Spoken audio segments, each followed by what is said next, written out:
رئیس جمهور تاجیکستان یک صوت شما شنیدیم میگه دخترای حجابی حتی اونا را گمراه خوانده است. شما تمام دخترها را فهمانین، اونایی که حجاب به سر میکنن به زنوای میکنن، پیش از همه این بیسوادی بیمعرفتی هست. سوادی کافی ندارن اونا، او هم گمراه گشتگان. تنها ستر و سیاه‌پوشی و کرکرانه تقلید نمودن به فرهنگ بیگانه بسیاری در دست داریم که از جانب زنان و دختران سترپوش استعمال مواد مخدر، آدم فروشی و باز بعضی کردارهای دیگر صادر کرده می شوند. بنازم قرآن ربمان را چی زیبا فرمود در یکی از آیاتش: والله یرید ان یتوب علیکم و یرید الذین یتبعون الشهوات ان تمیلوا میلا عظیما. سبحان الله. الله به شما اراده بخشش میکنه، اما کسایی که شما را به شهوات دعوت میدهد، به بود غریزه دعوت میدهد، اینا میگن میل بسیار بزرگی دارند. حالا نظیر به این آیت ما براتون به چلنج میگم، به سطح جهان به چلنج میگم، اینمی کسی که آمده در این کرسی و منصب نشسته و حجابی که به عقل و به طبابت تایید فکر سالم فرد است، این حجاب را گمراهی میگه. این بزرگترین نشان، بزرگترین صفت غریزه پرستی خود نشان میدهد. چرا اینا اراده میکنن، حالا به تحقیق علمی بگیریم، ترک حجاب زن، سرلوچی زن، لباس منفی پوشیدن زن در جاده ها، اینا کلا در واقع غریزه پرستی است، میل پرستی است. کسی که به این سم دعوت میدهد ان تمیلوا میلا عظیما، یک میل بسیار بزرگ خطرناک غریزه پرستی داره. ای بین شما بسنجیم، بحث ما جهانی است. اگر زن در صفحه فیلم برهنه حاضر شد، در دنیای پورنوگرافی پورنستار شد، تنفروش شد، به خاطر عایدشان شبکه ها ساختن تا دیگران ببینن از این فیلم هایشان لذت منفی بگیرن، با معذرت چون بحث علمی است منو ببخشین، با اون مرحله که زنا رسیدن از چیش است؟ از حجاب دار بودنش است؟ از سطرش است؟ نه، از ترک حجابش است. و او ویدیوها را کی میبینه؟ ما حتی گزارشات داریم، احصایه‌گیری داریم که اگر بگوییم به زبان گفتن شرم است در جامعه خودی، ما حادثات که از آدرس های فیلم مبتذلات داریم، شرم میکنیم، این چیزا گفته نمیتاریم، باور کنین. حالا این زن به سر برهنه کردن، به بدن خود را برهنه کردن، به مود و فیشن، به میکیاژ، به اینمی آدرس ها به اون مرحله رسید. زن با حیا، زن با ستر، زن خوب در اون مقام، در اون مرحله فاسد مبتذل نمیرسه. پس بسنجین، کسی که حجاب را گمراهی میگه و بی حجابی را او تایید میکنه، حجاب را مواد انتقال مواد مخدر میدانه، این در واقع جهل ثابت نمیشه، در واقع ثابت نمیشه که یک میل بزرگ دارد، در واقع زن توهین کرده، ای اسلام توهین کرده، شعور، شخصیت و مقام زن توهین کرده. اگر زن حجاب هم میکنه، اگر بی حجاب هم است، اصلش زن است. صحیح نی؟ آیا زنی با حجاب از خود ارزش نداره؟ زن بی حجاب ارزش داره؟ زن حجاب دار زن نیست؟ میگن حجاب لباس بیگانگان است، لباس ملی ما نیست. یعنی نباید به این دلیل دختران و زنان جامعه ما حجاب به تن بکنن.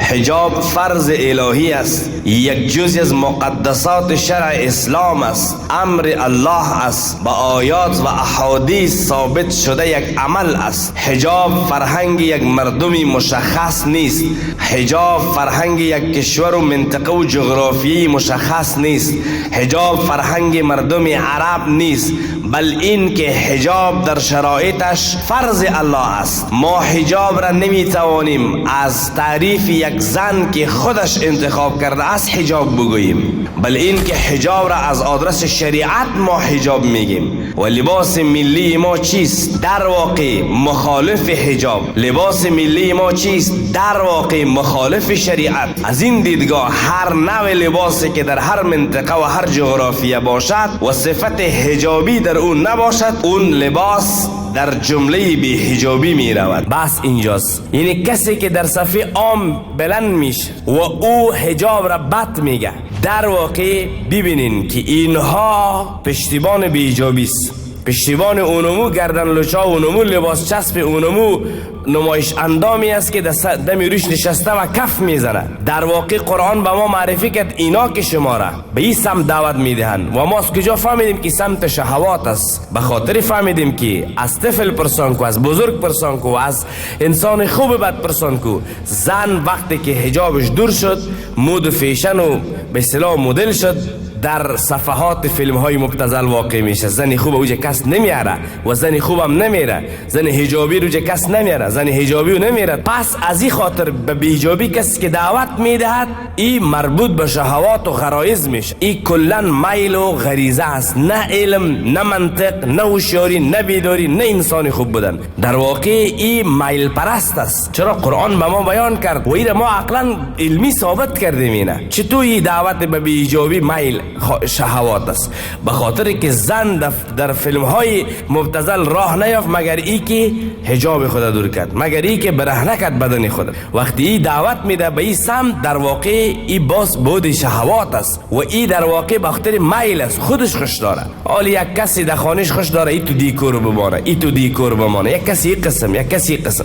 بسیاری کسا از ما را زنباره میگیم، با معذرت بسیار مرا ببخشین، بار آیه ادب کلام زنک باز میگیم، با معذرت. این فردی که به اصطلاح به حجابی را تایید کرده و حجاب را بد میگه، این زنک باز است، با معذرت. من رعایت ادب کلام در نظر میگیرم. من نمیخوام کسی دلش از دعوت ما خراشیده شود. ما میخوایم هدایت شوند. اینمی دعوت خودش زنبارگی نشان میده. در واقع حجاب زن نجات او از فیلم های مبتذل، نجات او از بی‌حیا شدن و نجات او از رفتن به این صفحات مبتذل تیک تاک و فیک تاک و یوتیوب و فلان و سریال و میری تا که میری. آیا یک دختری با حجاب در کدام فیلم دیدین که کتی بچه فیلم خواندن کرده باشه؟ در کدام سریال دیدین؟ زنی خوب نمیره اوجا، خیلی غم باش تا که بد نشه، حجاب و حیاش نره اوجا نمیره. حالا بحثی نیست که هر خواهر هر دختر مسلمان صفت داره، نه. بین در جامعه ما دخترایی که بی حجاب از بگیم برین میرن نمیرن. کدام افراد است؟ حالا حجاب گمراهی میگن، اعوذ بالله، در حالی که حجاب فرض الله است. حجاب برای تو مرد مزخرف فاسد است که چشم غریزه پرستی تو از زن دور شوه، با عفت با آبرو زندگی کنه. حجاب به مقصد مانع تیر زهراگوی چشم غریزه پرستی تو است که امروز را گمراهی میگی. نعوذ بالله. اینا خوش داره در یک جایی که باشن چهار اطرافش دخترها باشه، اینمی تو بشینن قصه کنن، لباسای چس آرایش کردگی، گردنا لچ برهنه، عین شکل سی کنین. یک مرد مسلمان رضایت میده پیش رویش 100 تا دختر جوان خندروی آرایش کردگی بشینه؟ میده؟ نه. اگر من بکنم در صفت زنباره و زنک آواز میرم، با معذرت رعایت به کلام در نظر دارم. هر فرد دنیا بکند. محمد صلی الله علیه وسلم اجرت به خود نداشت، در حالی که چقدر زن جامعه را دوست داشت، احترام داشت. چقدر مخلصینی از جامعه مخلصات بود، زنانی که دوست داشتن رسول علیه السلام را، الا ای که کدام وقتی به اینا بحث داغی نمیبود با اینا حاضر نمیشد. حتی بیعت میکرد، دست به ایشان نمیداد، از دور بیعت میکرد. حالا وقتی ای تو افراد در جامعه ها حاضر شوند، پیش رویشان خوش خندان هر قسم دختر باشه، خب مدالت چه برهنم تو گلو گردنش لچ، لباسایش منفی تو مخرب، کی خوش نداره که پیش رویش هم تو دخترها مثل پندک گل، مثل دسته گل، زن خو عطوفت داره، کی خوش نداره؟ هر کس خوش داره، هیچ چشمی غلط ندارم میگه، خوشش مشار اطرافش دخترها باش. لیکن افسوس در اینجا است که این عمل صد ذریعه میشه در اسلام، صد ذریعه حرام است. چون اینمی حالت که یک دختر ولو که عاطفیش است، به این تو لباسکا، به این تو حالت عاطفیش به مرد زیاد میشه، اینا طبیعتا خوش داشته باشه، خواهران ما است میگه، پیش ما حاضر هستن. هر چی که باشه اینمی عمل صد ذریعه میشه، جنایت فحشا در جامعه عام میشه. از این خاطر حجاب رولی مهم در جامعه داره. وقتی که صد ذریعه در اسلام حرام است، حالا ما از یک فرد عادی، از یک جوان جامعه میترسیم، ترس داریم که چشمت پدر میگه به دختری مردم، به زنی مردم نگاه بچیم نکنی، پدر نصیحت میکنه بچیم در زندگی در کار میکنی به ناموس مردم نگاه نکن. ترس داریم نه؟ در هر جای، در مکتب دخترانه، در مدرسه دخترانه، در یک خانواده، در هر جای ترس از است که یک دختر به آبروی از او خیانت واقع نشه. اینا به این مرحله رسیدن، بیجابی را تایید دارن، خوش دارن. آیا اینا قدر مرد شریف هستن که ارتباط با این افراد نداشته باشه. ای کاش کامراهای مخفی بود ثبت میشد که اینها چه رقم در پس پرده دختران را اینا قضا دارن خواست دارن. اینا این قدر شریفن در این مرحله قدرت رسیدن. نه هیچ امکان نداره. ما از یک جوان جامعه خود ترس داریم. آیا اینا در این مرحله با وصفی که پشتیبان به ایجابی است اینا بس اکتفا میکنن به می زندگی خود؟ اینا قناعت میکنن به می پیری خود؟ نه قطعا پیروی غریزه هستن. هیچ امکان نداره اینا بدون ارتباط در 24 ساعت باشن. اصلا امکان نداره. این بس من نیست، بس است که جهانی را دست تایید میده. ترک حجاب باشد زن فیلم برهنش برای به اصطلاح حجاب دار می بود کسی زن در حجابش چی میکنه ویدیوش میبینه. در واقع اینمی حجاب ترکت فیلم عکس تصویری مبتذلش در سر فروشگاه ها در روی بازاری ها لیلام در هر پوشاک چاکلیت و بسکیت بار به حجاب شد. زن حجابی عکسش دیدید نکدام پوش بسکیت نیدیم. زن به حجاب است که در فیلم های مبتذل کار میکنه که جوان خواندن میکنه در کوه. دیدید کدام فیلم که دختر حجاب داره در حجابش که بچه فیلم خواندن داره؟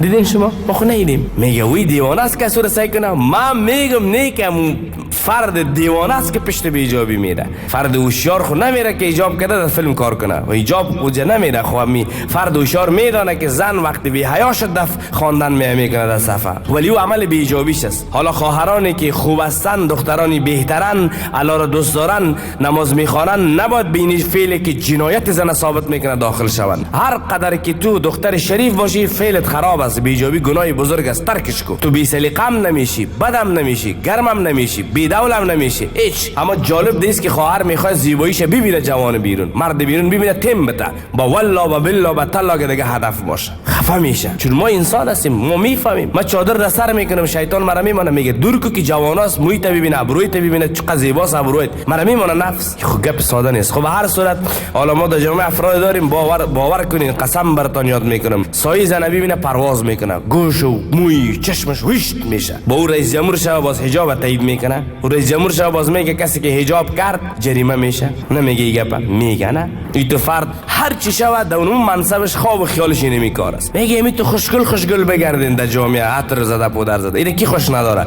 کلی خوش داره. زن بهتر است، عاطفه است. این هر قدر جلایش بدی عاطفهش بیشتر میشه اما این کس با اداره نمیتونه. رفته و چشم مرد با غریزه میشه. با معذرت این از دیدگاه کسی با حجاب مخالفت بکنه از دیدگاه عقل او با دعوت به شهوات داده. قرآن میگه در واقع ان تمیلو میلا عظیما میلی بزرگ دارد. والله و بالله و تعالی مردی که در دنیا خلاف حجاب است و او به حجابی را تایید میکنه من به عنوان یک جوان راز مرد میفهمم. باور کنین که میل پرست زنک باز است دیگه هیچ چیزی هم نیست. چون مرد واقعا مرد باشه غیرت در وجودش باشه ستر و پوشه بر تک زن حتی زن کافر جامعه میپذیره. چون عقل وظیفه شناسایی جداسازی حق از باطل است. از این خاطر حجاب از دیدگاه عقل تایید است و زن خوب را از بد جدا میسازه. مرد خوب را از مرد بد جدا میسازه. به حفظ شخصیت، به حفظ وقار، به گفتار، به سخن، به الفاظ، به هر چیز زن یک اصل یک ماده قانونی بزرگ است. وقتی که عقل را تایید کرد پس کسی که ایره بد گفت ثابت کرد عقل جدا کردی مرد فاسده. میگه اینا به اصطلاح در حجابشان کارهای خلاف انجام میدن. افسوس صدا افسوس هزارا افسوس میلیونا افسوس که تو عمرت به پایان رساندی پایت لب گور است. اقا عمر کردی هنوزم دقت سخن تو نداشته ای نشه سخن میگی. در کدام جای دنیا دیدین که زنی با حجاب جنایت مواد مخدر تیر کرده؟ بیاین در صفحات ما براتون کلیک میکنم ما ویدیویش برات نشر میکنم. سعی کنین تاجیکستان چندمین کشوری است که مردم به سیاحت فحاشی میرن. اما در این میان کشور تاجیکستان هم از این قاعده خالی نیست و سالانه گردشگران زیاد را به دلیل مختلف به خود جذب میکند که یکی از این دلایل داشتن نرخ بالای روسپی ها در این کشور است که مکان قابل توجهی برای گردشگران خارجی قرار گرفته است. پس با این حال در این کشور روسپیگری به حد خیلی فراوان وجود دارد و مقصدی اصلی برای توریستان و جهانگردان قرار گرفته است. آمار سیل بکنین در صفحات برین تحقیق کنین که آیا زنی با حجاب در اوج استخدام شده یا دخترایی که مفشن مدل مقبول خود جور کردن و بروین ببینین افرادی که اونجا میرن به خاطر که دختر دختر با حجاب در اونجا است یا دختر بی حجاب. آمارش شما بسنجین، برین ببینین، صفحات پر است. حتی در جامعه ما سال از مدام تشویش ما می بود. میره تاجیکستان، میره شهر دوشنبه، چی میکنه؟ ادامهش خب ما به اینجا گفتن نمیتونم. راست و لایف میفهم. میگه ماها گم است، چای سیاحت پیسیش از تجارتش روان است، پس میه. گفتم از هزاران آدرس زیاد شنیدیم. بین بسنجیم امو افرادی که رفتن بگو زنی با حجاب بود، زنی با حیا بود، نمیگه. و حتی ما اگر بسنجیم اینجا درش خود شهر تاجیکستان ویدیوهایی است که دخترها را کلیپ گرفتن، دخترای بی حجاب است که میگه من که تا لباس خراب پوشیدم جوانا به طرف من نگاه داشت، اذیت شدم، حتی دست درازی کردن. و حتی ویدیوهایی از گزارش خود دختر شهر تاجیکستان است میگه که ما خیلی اوقات از مورد تجاوز قرار گرفتیم. لایو در صفحات قرار داره، من شکمم نمیگم. همه جا روشن بود. روزی روشن، ساعت 8 روزی روشن، 3 جوان ایستادن، همیشه ایستادم، میرم یک تاش میدادم، همیشه بغلم خودش دم من میپرتویم. جهتشون نگاه نکرده و دخترها گپ میپرتوید. کورتای اروپایی در بدن داشتم، کمتر دراز نبود، کمتر کوتاه‌تر بود و از طرف مردم کمتر گویم که عقیده های پلاژیتین نگرفتم. مثلا هم خیلی میگویم از صبر منتر باشه ای دخترک نمیره تنامی که بینیم یک اونجا دا بشینیم. خودشون یک لباسایی میپوشن، جلوه میتین که مردهای و بچه ها گپ پرتیم با اونها. دقت کنن، دقت یعنی که در مد نظر همونها قرار گیرن. از چارچوب نبوده و بیان نمیشه، میخواه گپای چی بچه ها میخواه گپای نمیزنن. چون او زنا که خود آرایش میکن در نظرش یک چیزی خوب معلوم میشه. اگر پت کرد خوبی از دست رفت میگه این جاهل است. یعنی زن با حجاب نمیتونه دانشمند شود. چقدر جالب است. ما زنای در تاریخ داریم که دانشمندا زیرش تربیت شده. همین لحظه در دنیا داریم دو زنایی است دکتر هستن، حجابش ببینید شرمت میاد که نه حجاب. باور کنین جوانایی بودن رفتن در کشورهای بیرون، یک جوان گفت پیش یک دکتر خانم بردم عملیات جراحی داشتیم، باور که گفتی تو با حجاب بود کتیمه سخن نکرد. گفت قرآن شریف تفسیر کل چه سر میزش ماندگی خیلی جالب گفت. این خب به این معنا نیست، دروغ میگه.